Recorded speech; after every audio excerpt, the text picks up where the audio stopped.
N'ịga n'iru na njem ọ na-eme ije negharị anya ma fụ ụzọ niile gọvanọ Anambra steeti na-alụ bụ gọvanọ Chukwuma Soludo na mpaghara dịkacha isi na steeti Okokwu na ọgbakọ Anambra steeti Right Honorable Somtochukwu Udeze duru ndị omebe iwu ibie ha wee jee nene ụzọ a na-alụ na Anambra Central Senatorial District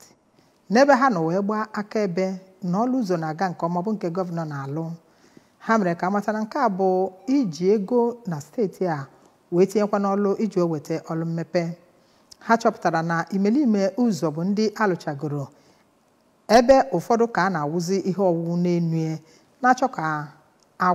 achịkọta ya ọnụ n'ịlụcha ọlụ. Afụrụ akara ngwa dịgasị iche iche eji alụ ọlụ ka ha dọrọ igosi na ọlụ na-aga n'iru. Onye ọlụ anyị na-eweta n'ihe na-eme n'ụlọ ọgbakọ omebe iwu steeti anyị mana echigbata n'ebe a ma weta ozi a ka anyị sonyere ya.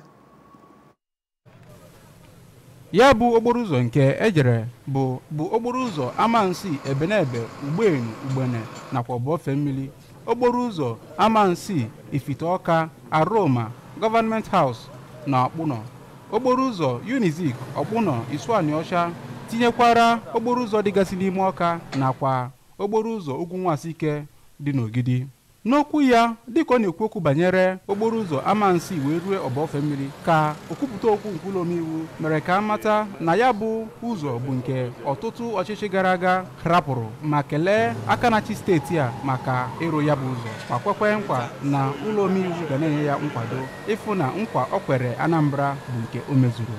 Ọ kọwara na ya bụ ọrụ na-aga nke ọma ma kelekwa ndị kọntraktọs nara ya bụ ọrụ ebe o kwuru na amallitere ya bụ njem n'iji hụ na ego ewepụtara ka ejiri rụọ ọrụ na steeti a bụ nke a na-etinye n'ọrụ nke ọma. Onye na-anọchite ọgbọnta nkwado Ọka North bụ Maazị John Mark Ikwunne mere ka mata na okporo ụzọ Amansi Obofe Mmiri dị oke mkpa nyegara okpuru ọchịchị Ọka North ma mee ka amata na ọ ga-enye aka n'ịhụ na ihe a na-akọpụta n'ugbo na na-ebufete ya. N'otu aka ahụ ka onye na-anọchite ọgbọnta nkwado Idemili South bụ Maazị Ebuka Igwe mere ka amata na ụzọ Ugwu Nwasike bụ nke dị oke mkpa nyegara ndị Anambra ma too aka na-achị steeti a maka imezu nkwa ya.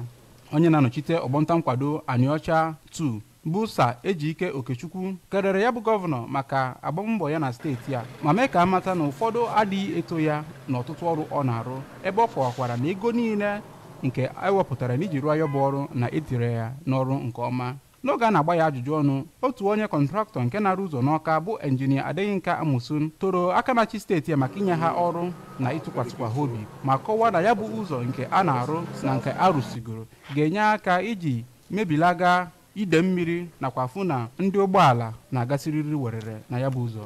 Ọtụtụ obodo ejegasịrị toro aka na-achị steeti a ma kelee ya maka ịgbatara ha ọsọ enyemaka.